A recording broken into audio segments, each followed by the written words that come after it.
Yeah, it's got a minute where it has to. I'm just here. Well, the weird thing is I can't see the Zoom right now, so. Really? Okay, now it there's. All Okay, right. good. And we are live.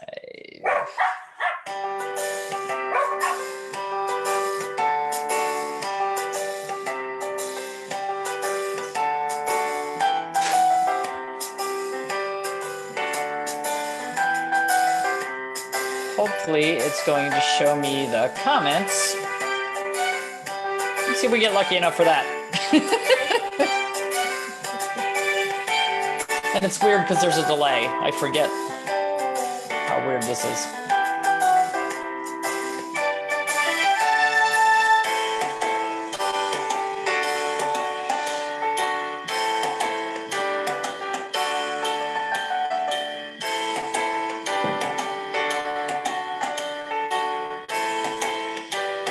Just giving everybody a couple minutes to get on.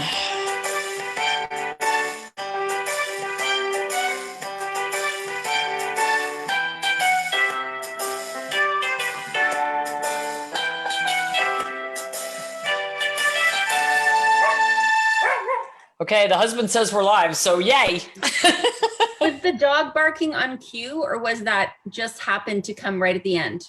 That is our taped music that we had taped for my morning show called Breakfast with Spaniels. And those are actually our dogs barking. And we had a friend write the music for us. And the instructions were think of puppies and kittens rolling in the grass and write some happy music. Love it. And it worked. I got it. But and the dogs barking at the end, I'm actually glad it was a track, because I was like, this is just it's too freaky, almost like well, the weird thing is a lot of people tell me that in the morning when their dogs hear our music come on, that they start with the craziness. So they do talk. So for those of you who are joining us this evening, I want to introduce my guest, Reagan Pasternak. Some of you may know her as an actress. She's a celebrity, yay. Very cool. But we're not interviewing her this evening because she's a celebrity actress. We're interviewing her because she wrote a great book, and I had the good fortune of being able to read that book and go through it. And the book is called Griffin's Heart, Mourning Your Pet with No Apologies. And this is a subject that is near and dear to many of our hearts. So many of us have lost pets. And my pet losses have been very public because I'm a public figure.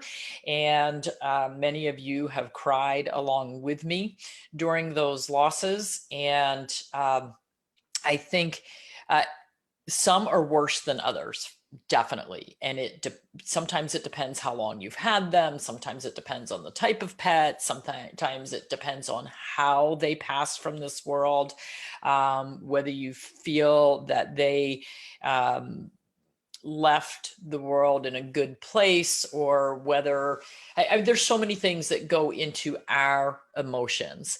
But Reagan, give us a little bit of backstory. First of all, who is Griffin, and why is the book titled Griffin's Heart? And why did you write this book? Mm-hmm. They all kind of go together, the answers to those questions. Griffin was my first pet as an adult. You know, I grew up with tons of animals. He was my first pet as an adult. He was a Devon Rex cat, which I don't know if you know what that is, but they're these. Oh yeah, they're just these. They're like monkeys. He was absolutely very dog-like, and he was just my baby, and I call him my soulmate animal, because we were just completely connected. And it's funny what you were just saying, what, you know, some losses are harder than others, and that goes with humans too, right? It's how do you explain why you love one more than another? Because, you know, Griffin died when he was 7.5.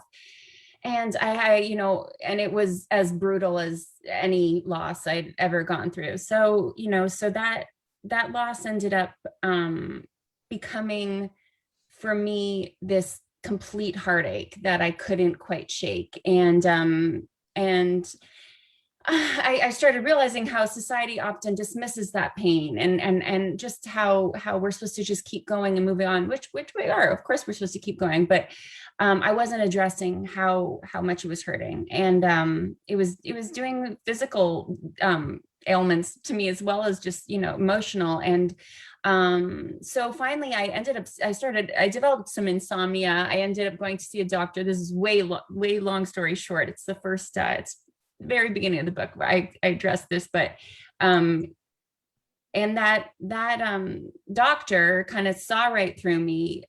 Didn't just give me the sleep medicine that I really needed.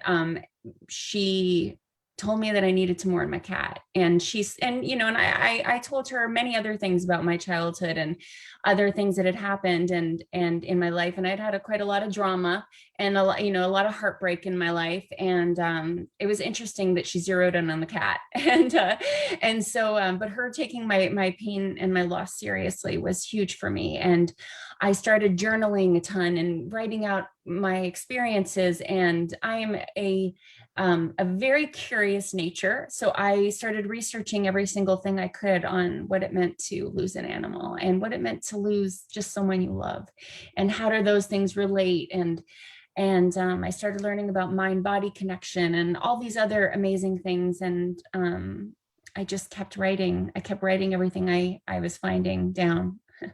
So that's how it all started. And we're going to go through some of the things that you list in the book, because I think one of the tragedies in many of our lives is that people don't take us seriously.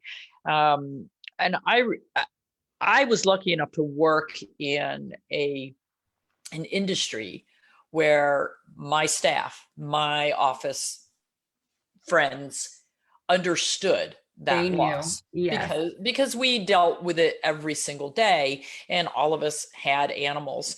And I lost my soul dog, and I said, if we get through to this evening without both of us bawling our eyes out and everyone watching bawling their eyes out, not likely. But my soul dog, I lost her in a tragic accident, and there was a lot of guilt associated with it, and we're going to talk about that as well. But I showed up. I lost her early in the morning as I was getting ready for work. And I took her body with me to work, and I walked in the door absolutely hysterical. And my staff gathered around. And of course we had to go through what happened, this is awful. And I was just a blubbering mess. Now, I'm a veterinarian. I've got an entire book of surgery and appointments for the next 12 hours. Mm-hmm. And yet I am a blubbering mess over my dog. And because of my job, my staff gathered around and said, you are not working today. You are in no condition to work today. And every one of your clients will understand why you cannot possibly physically be here today. Mm-hmm. So I was very lucky. And one of the things in your book is you said, well, I just had to soldier through. I showed up for work. I did what I needed to do. I was there in body, but my mind was not there. And I think that's so important, because how many people have a job where there's a built-in time span that most job descriptions say, well, if you lose, an immediate family member, you get this many days. If you lose, a once removed family member, you get this many days. If you lose a pet, you don't get 3 minutes. You got it. It's so true. And I mean, listen, that's a whole other thing, but I'm so all for mental health days, or mental health is everything. And so that's a huge thing. And so I felt like I started learning that, and I believe this is that we are responsible to cultivate our own space for that. And that was why the book ended up not just being a book. It's, if you look through it, you see it's very, very interactive, and it's a keepsake is what it really is. It's a tribute. It's a way to kind of tribute to your animal. And that's why I did that, because you feel so incomplete. And especially when you lose one that really, really meant so much to you. I mean, they all mean so much to you, but you know, there's just sometimes you have this different kind of connection, this different hole that gets left when they're gone. And so, yeah, it's up to us to really cultivate that and give ourselves, even if it's 5 minutes. We're all busy. I am also, I'm a member of the busy club. I totally get it. My no, I cannot cry, and I will not cry because it's getting crazy. But one of our dogs just passed away, who had for 14 years. La la la la la. But he just passed away, the last month, and so I've been working through my own book with this loss, going through each step and making sure I cultivate that time and space, because my God, he deserved it. And I deserve it. I deserve to have that mental health and space, because I'm still not over it at all, but at least I'm working through, I'm writing down all these memories I have. I give tons of prompts throughout the book, and there's spaces for photos. I always have one beside me, always. I have, there's a photo of him eating in the grass, and yeah, so it's important for me to honor him, and that's, there's no closure for people or animals, I've learned. But there is a moving forward, and there's finding meaning and beauty and learning. So that's what I'm trying to get across these days. Right. So at the beginning of the book, and as we work through the book, I want to talk about different parts of it, but as we're working through the book, it is not just a story, it is a workbook to help people work through their grief.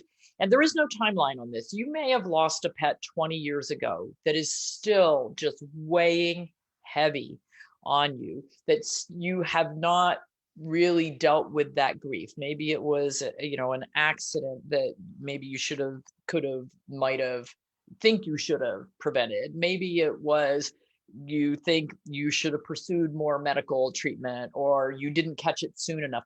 There's so many things that go through our mind, but a lot of us have not dealt with grief that we've been holding on to for so many years.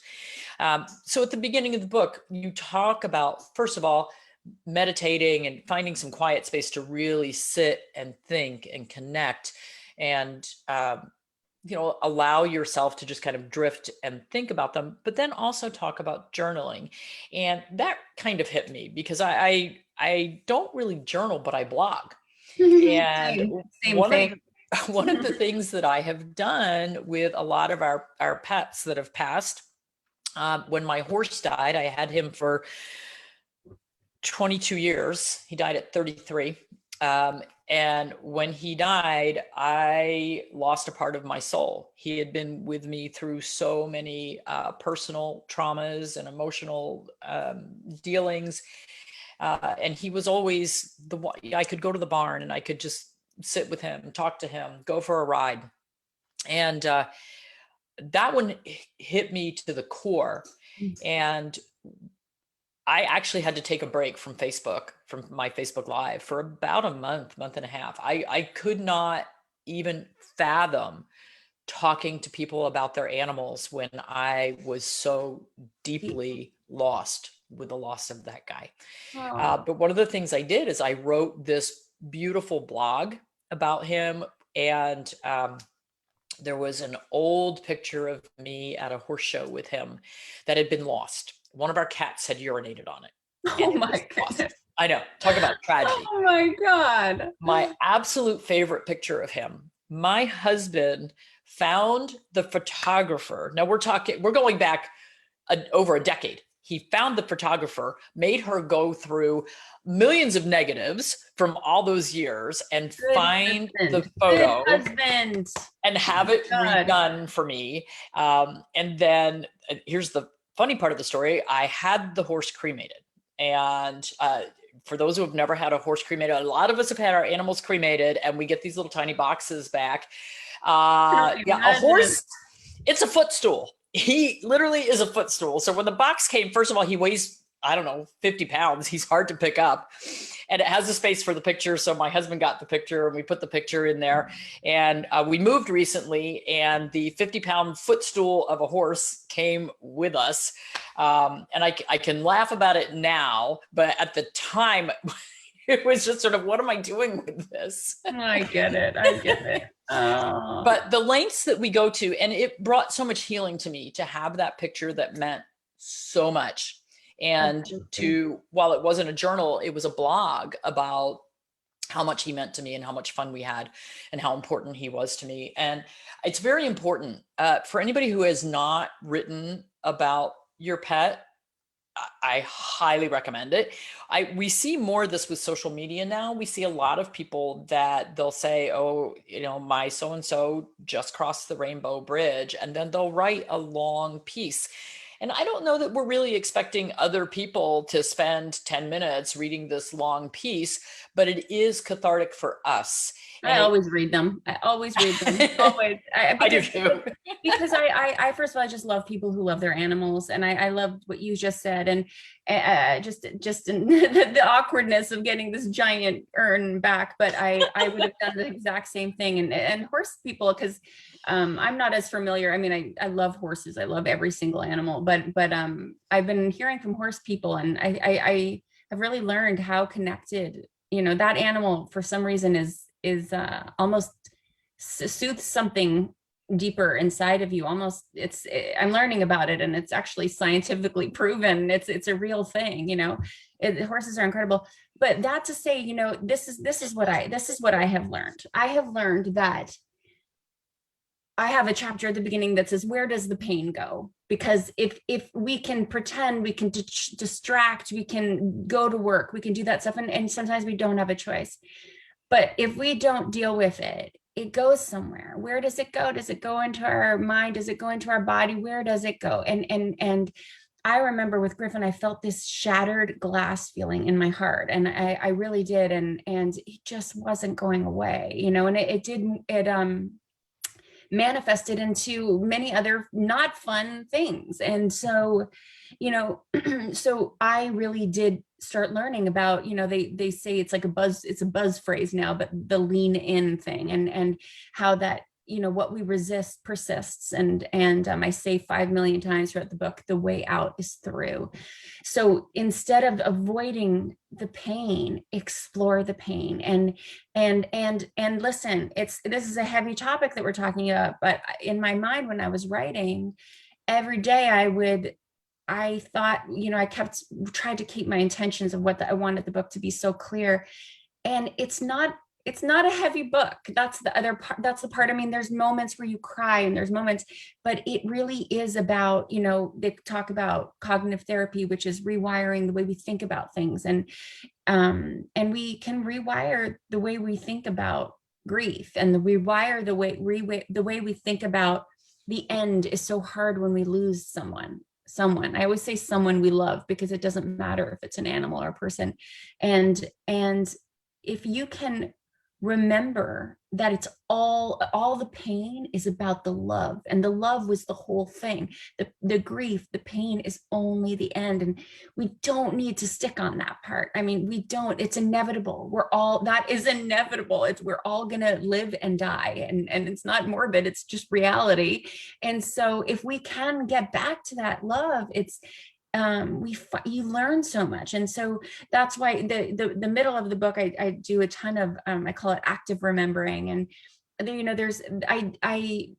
I found these exercises that I started learning about the right and left hemispheres of our brains, and how the right hemisphere is so creative and the left is so analytical. And there's a book called Drawing for the Right Side of Your Brain. And I loved this book. Everybody should read this book. It's so brilliant. And my husband loves that book. Oh, really? So did he also read My Stroke of Insight? It's the very similar thing. Yep. Yeah, he's a right side brain. I'm a left side brain. He's an artist. He's an architect. He draws pretty pictures. That's amazing. I love that. Well, so in the active remembering, I do an exercise where we draw an upside down drawing of our I call them beings throughout the book. So we draw an upside down picture of our pet, and it's to access the less analytical side. So it doesn't matter if you're a terrible artist, you can be brilliant or terrible. It's about accessing a different part of ourselves. And so many people have reached out about that chapter, so that's why I bring it up. And this woman wrote me the other day, actually. I just posted her photos on the Instagram memorial that I started. But she wrote me saying, you know, thank you for the resource. I was so nervous about the creative part because I'm not a creative person, but when I started writing a poem about her dog, oh my gosh. And she's like, and it just flowed out of me. So of course I'm like, well, send me the poem. What is this poem? I go outside into our kitchen after reading this, sobbing, read it to my husband, he's sobbing. And so I'm like, I said, you know, I need to post this. I really would love your permission. She's like, of course.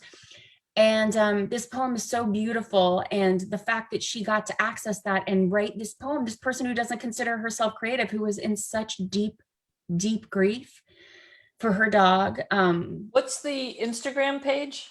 Well, that's our memorial that we've just started. That is at Griffins Heart Book. Okay.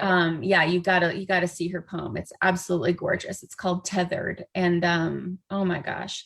So yeah, and there's been a bunch of those letters. And the thing is, how healing is it, and how beautiful and mysterious really is it that you're not creative, but you somehow wrote this beautiful tribute to your animal. And it's just it's rewarding. And I think it's such an important way to untangle and lean in, as they say, to those hard feelings, and see what happens when you get through those hard feelings. It doesn't mean it's not sad, but there's so much beauty. There's so much beauty, right? So that's what I try to keep in my mind, because I feel it all too.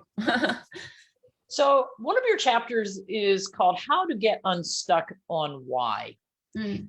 And I think why, for a lot of us, it's not even why did this person die? Why did this animal die? Why did this illness happen? Why, you know, a lot of whys in the world. Can we get unstuck on why? And is it through that creative path? Is it just moving through what we're dealing with? So there's many ways, but for me, I found that to be, you know, why did this happen? Why did I let them out? Why did I feed them the wrong? These are questions that we'll never know the answers to, most of them. So it's all that stuff. For me, what was helpful was all the cognitive behavioral therapy, which was rewiring the way we think. I use it for anxiety. I have horrible anxiety about certain stuff that I'll never completely get out, but rewiring the way you think about it is, and so changing the word why to how, and re-changing the question to how. So how can I learn from that? How can I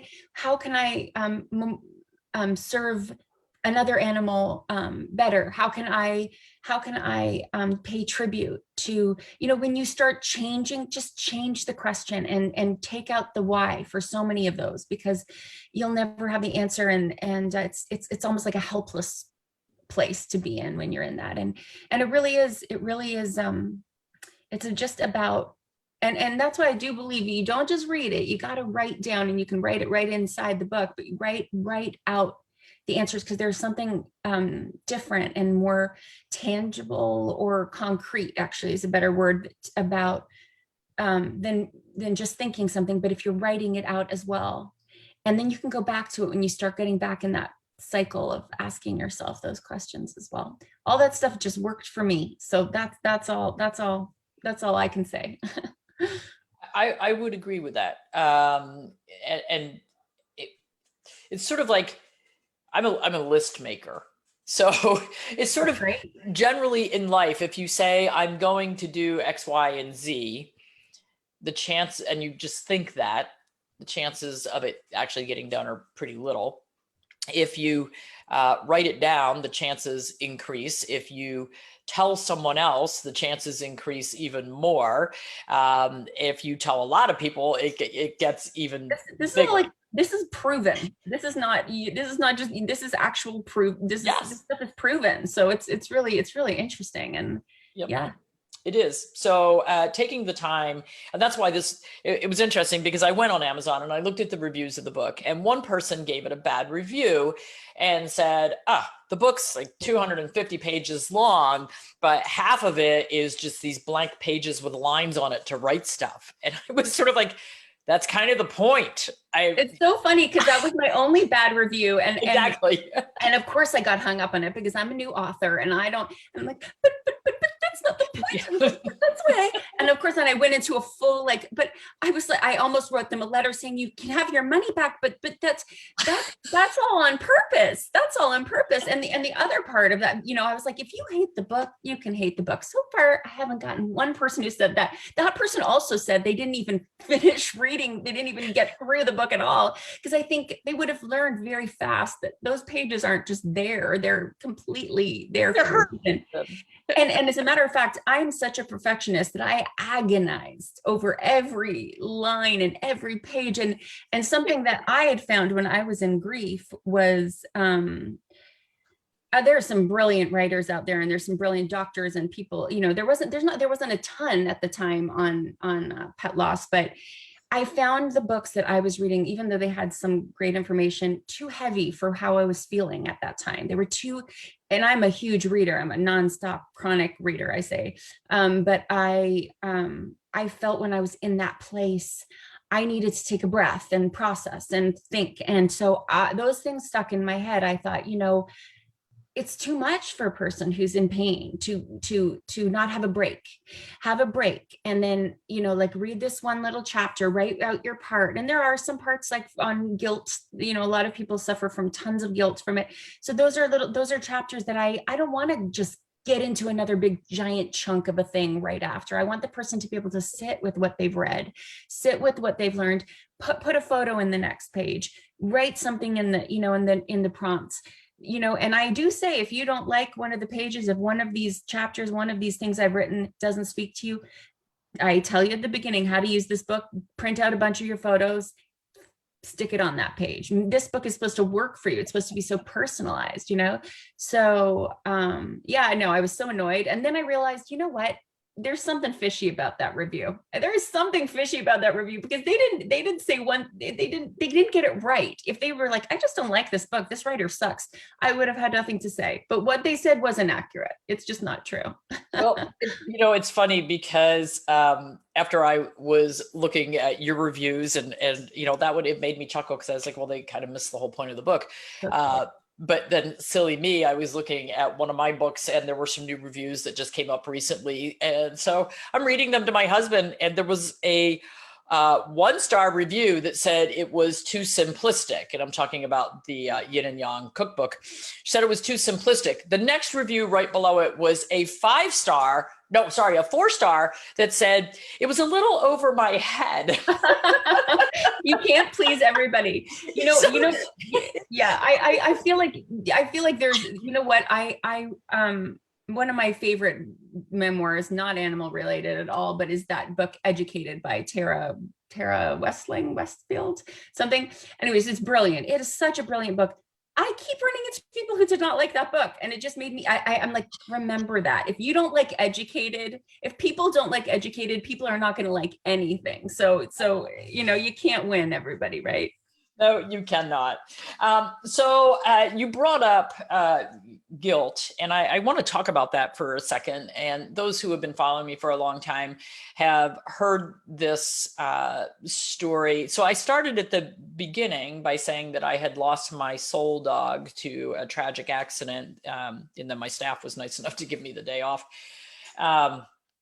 But my husband and I both carried the guilt of the loss of that dog for a long time. Mm-hmm. And it was stifling. The guilt was stifling. And at the time we had 7 or 8 dogs. We had a bunch of cats. We had horses, the whole 9 yards. But we really had not dealt with it. And interestingly, we were invited to go to a red carpet thing up in New York City for a radio show and movie production. But anyway, we were up there for the pre-event, and there was this woman who was probably in her 80s, who her daughter had brought her in from Minnesota. I don't even know if the woman had ever flown before. She didn't have a website. She didn't know how to use a computer, but she was an animal communicator.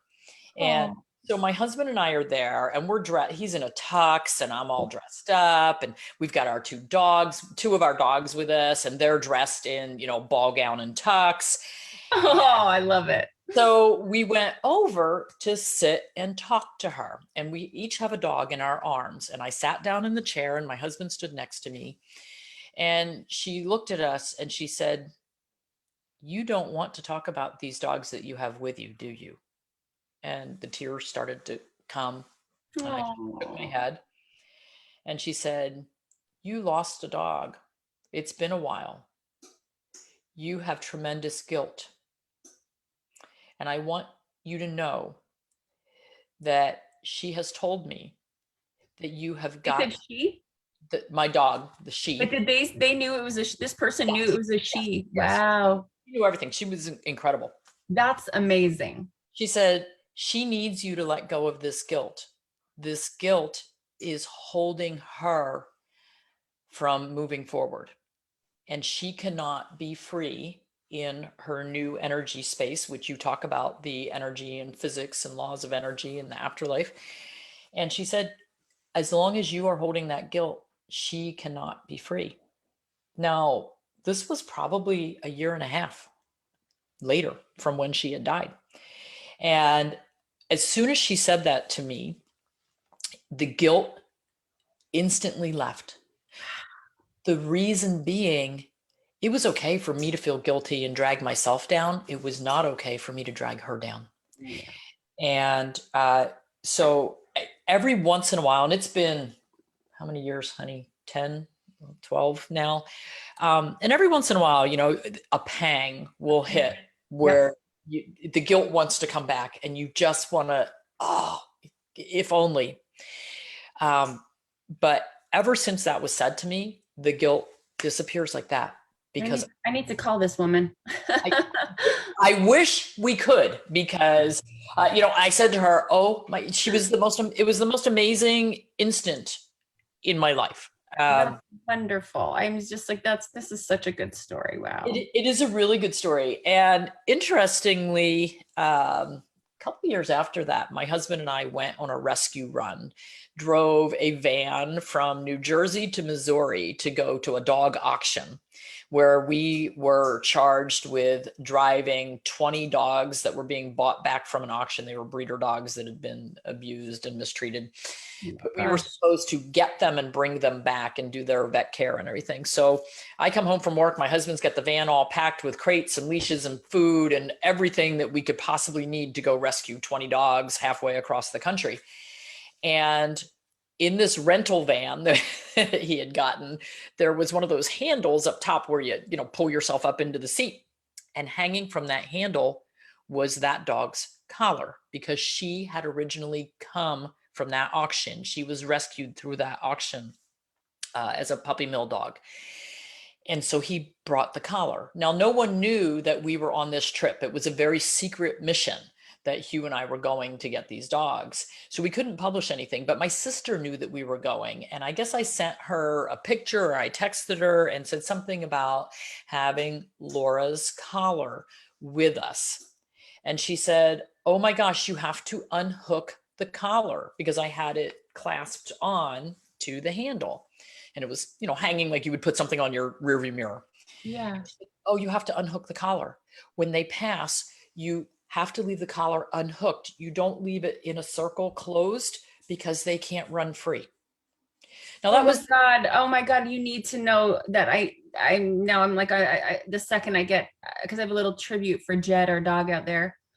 And his collar, his beautiful king collar is out there circled, and he needs to run free because he hasn't been able to walk for so long. And that's my only piece that I think maybe all closeless collars. But that was the second person who had told me my dog can't run free because I'm holding guilt and I'm keeping that collar closed. Interesting. So it's little things. And my sister is a pretty good animal communicator. She won't admit it. She's actually very good. She is a pet physical therapist, does craniosacral therapy. Really cool stuff. So she's pretty in touch with a lot of this stuff. And that brings me to one of the next things, because she was the one who told me about this. Ho'oponopono. I'm probably pronouncing it wrong. Tell us what that is. I might be pronouncing it wrong too, but I think it's Ho'opono. Ho'opono.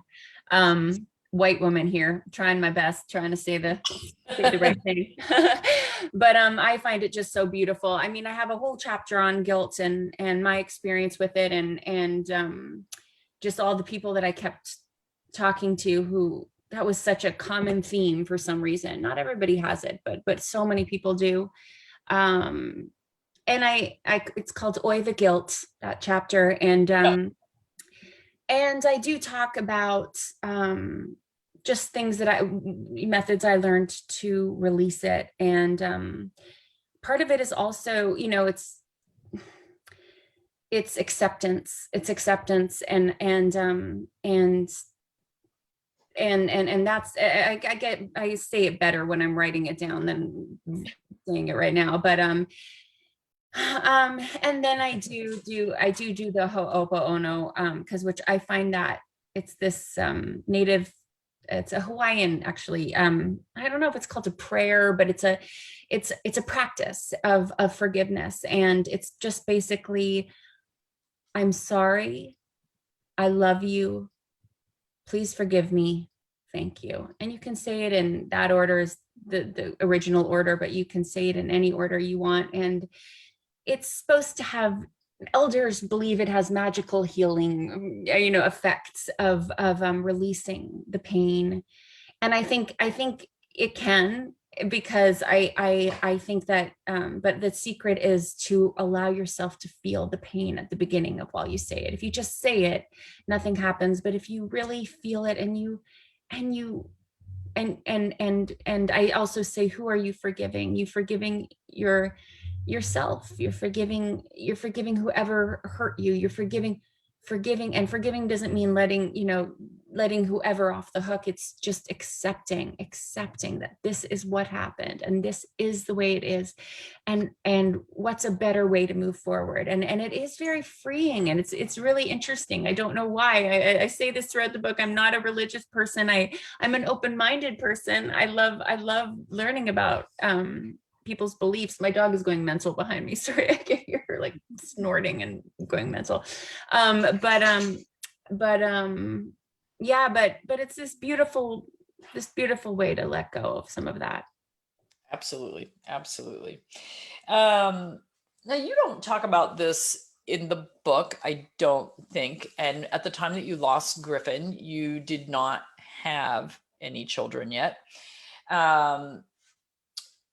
Do you think that this same process could or should be used by children who have lost a pet that they love? Yes, I'm getting asked that question so much. And actually, a children's book writer has just asked to collaborate to make another version of the book for children. And I'm seriously considering it, because I'm getting asked that question so much. And I do have a little boy, he's 9 now. And so Griffin's Heart is not for kids. I mean, it's PG. There's nothing, there's nothing crazy in there, but maybe, there's some really soulful kids out there who might completely get all the concepts, but there's a way to interact with your children if you have a child throughout the book, and because of all the photos that you can place and the drawing exercise, the music exercises. But I feel like, for me, my son watching me, knowing I wrote this book for Griffin, and seeing me openly mourn our animals that we have lost, and my humans. I lost my mom as well, and I try to show him that we're not supposed to just get over things. We aren't. We're supposed to feel them, and we're supposed to get through them. And you know, he knows, you know, if I get sad about something, and if he's sad about something, and he's been there when we said goodbye to our last two animals. And so while the book isn't specifically for children yet, you can participate with them, but you know, the idea of the whole book is allowing all of it to be real and all of it to be there. And you know, and I tell my son, I say, you know, like when I go, I don't want you to just forget about me. I don't. I want to be kept in your memory and your heart. And that is what Griffin's Heart is. It's a complete way to, you know, it's a tribute. So hopefully he'll have a better understanding of how to deal with death because of the book. And hopefully the readers will have a better way of talking to their kids about it, maybe. I don't know, long-winded answer, but that's my answer. It just made me think when my son was probably, my daughter would have been 2 or 3, so he would have been 6 or 7. Our Doberman died. And this was the dog that they had. Well, actually, I had to put him to sleep, but he was on his way out. But yeah.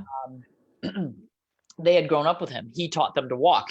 They, you know, learned to stand up by climbing up the dog. And he would sit by their stroller when they were taking a nap and guard them in the front yard. He was just the most wonderful dog.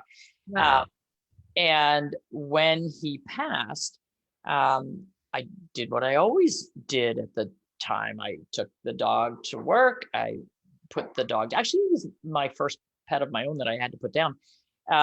And I cannot imagine. I left him at the office for cremation, and I came home, and I guess we hadn't really talked to the kids about it. And that afternoon, my son's best friend, they're still best friends. They're 32 years old now, and they're still best friends, came to me and he said, Andrew's pretty upset that you left Astro, I think it was Astro, at the office. He wants you to bring Astro home to bury him. Oh, okay. So I looked at my husband at the time and said, you need to go dig a very large hole, because it was a 125-pound Doberman. Oh, yeah. And then I had to go back to the office and get the frozen dog and bring him home. Oh my God. How do you do this? But my kids, what they made me realize is that they didn't have closure. They saw me take him to the office and he was in bad shape. So they understood what was going on and why.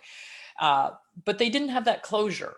And that's one of the things you talk about is memorializing. They needed to see us dig the hole. They needed to see us bury him. They needed to plant flowers. They needed to be able to go out and sit and look at the area where he was. And over the years, we've buried horses, we've buried dogs, we've buried cats. At our farm now, my poor husband had to bury a chicken and a chick. So, and then we did finally start cremating everyone. And so when we moved from New Jersey to North Carolina a few months ago, my horse came in his footstool, but we have a box with all the boxes of ashes of a couple dozen animals. And all in one box? No, they're all, well, we have a big moving box with all these little the separate boxes, their little names on them. And the thinking is that we know this, we bought 23 acres. We're building a house. This is our final place.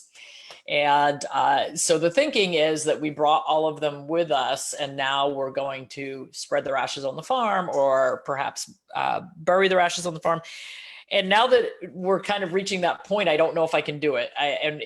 We may just continue to have the shrine of 25 boxes. I don't we're creeping up. It's getting a little morbid in my house, but I don't care. And now tell me, you want to see how this is how my mind works.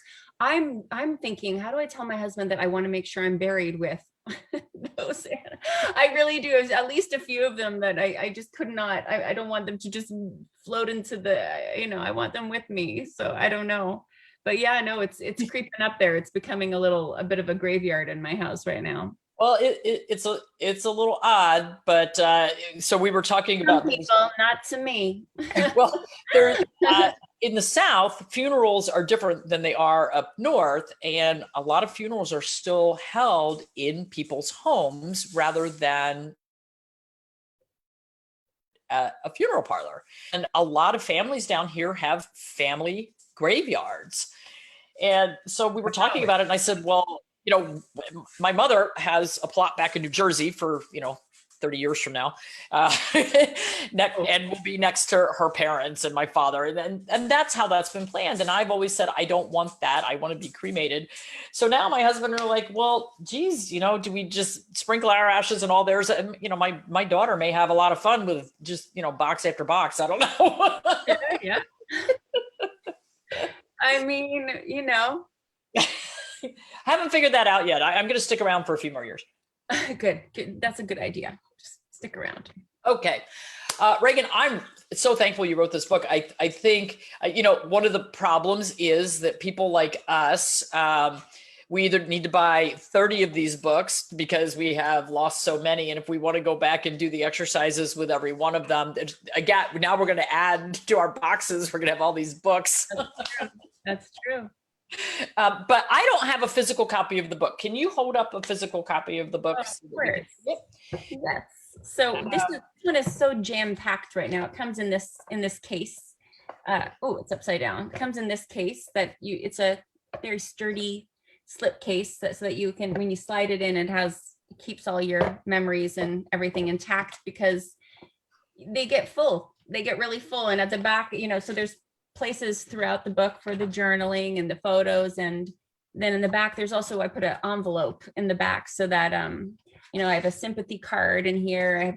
I wrote everybody a postcard with me and Griffin on the front, and I wrote everybody a little note. That's a little surprise that people get in the back, but I have actually I have Jed's fur in the back. So it's so sweet. So yeah, that's it. And then this is the cover. There's a heart with the Band-Aid, and that's me. This was actually based off a painting my husband painted for me after Griffin died. That meant so much to me. So while I was writing, I knew we had to incorporate it into the book, because it's kind of what it's all about. Yeah. Awesome. It's really great. So I do know it's available on Amazon. Is it available on other online outlets, bookstores, from your website? Where's the best place for people to go? Definitely go to griffinsheart.com and check it out. And, you can see more. We're actually revamping all of that right now, but you can still get the gist. And yeah, there's a couple other stores, people who I've just done interviews with who've started selling it. So, but the easiest thing is probably Amazon. I'll always update you guys if I'm at Reagan J Pasternak on Instagram. And then we have our memorial page, which is Griffin's Heart Book, at Griffin's Heart Book. So those are those places. But yeah, griffinsheart.com is probably your fastest link. Okay. And I'll make sure that Gwen gets all of that posted on our social media and our website, because I think because of the industry that I have worked in for the past 37 years, I have seen so many clients, and I can think of so many people off the top of my head that have not been able to deal with the grief of losing that one special pet. Like I said, my husband and I have lost so many in our time together, but there's always one or two special ones that, even though you miss every single one of them, and I know exactly what you mean. Drop of a hat, you could cry about any one of them. But they also bring smiles to your face when you remember them. So, but I know that there are people that are struggling, and it is very difficult sometimes to find other people that are willing to listen to you, and friends start to drift away when all you talk about is the pet that you lost 5 years ago, 7 years ago, 10 years ago, and you cannot move past that. And it's not that we're trying to forget them. We're trying to really remember them, and remember them in a positive way, in a good way, and channel our grief into something that is beneficial to us instead of being an anchor. Exactly. And it's a real thing. It can be done. I'm seeing it all over again now that I lost another one. So yeah, there's a way to find meaning, and they deserve it. They deserve all that. So absolutely, I feel good to remember them that way. Well, Reagan, thank you so much. This has been wonderful. I'm glad you're feeling better. When you canceled on Friday night, I have to tell you, I was feeling really rough on Friday. My granddaughter brought a cold home from daycare, and I was just like, oh, thank God. Good. I'm so good. Well, my son had brought home a stomach flu from camp the weekend before, and I thought I was in the clear. And then come Thursday, I was like, oh, I'm not feeling good. And for me to cancel anything, I'm so type A. That was. Me too. So, yeah. And my daughter was like, well, you just want to do something else? And I'm like, no, I just want to go to bed. Exactly. And I pretty much went to bed the whole weekend. Yeah. So Tuesday's much better. Yes, this is way better. Well, thank you so much for being willing to reschedule with us, because I really appreciate this. Anytime. I've loved this, actually. It'll stay up on our Facebook page so that people can go back and watch it. And I'm sure that Gwen will put a link in our email that goes out next week as well. So thank you very much, Reagan, and good luck with the rest of your animals. You too. Stay in touch. I loved talking to you. Great. Thanks. Talk to you soon. Okay. All righty. Bye-bye.